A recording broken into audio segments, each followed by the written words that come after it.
आज्ञा 1.5 मास होगा सरकार आसी मोहन माझी आलू आज समस्या नहीं वेस्ट बेंगल जो प्रकार पश्चिम बंगाल आम उपर दादागिरी देखा जो प्रकार नाटक करुच्ची बर्तमान आम सरकार आमर खाउटी मंत्री जी अच्छा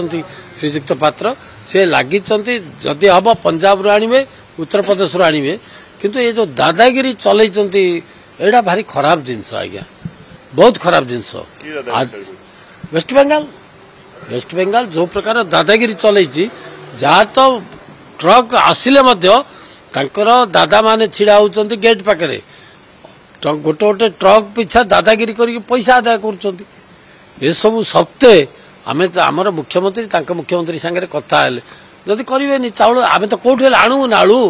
उत्तर प्रदेश तो आलू बढ़िया आलू आसो चेष्टा आमर चली बर्तमान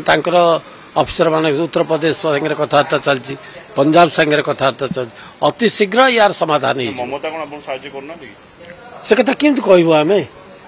साधारण लोक पचारे से कह ममता आमको साहाय्य करुच्ची कि नाई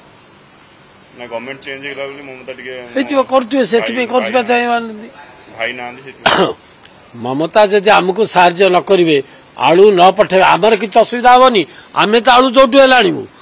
ममता दीदी से रही पारे कि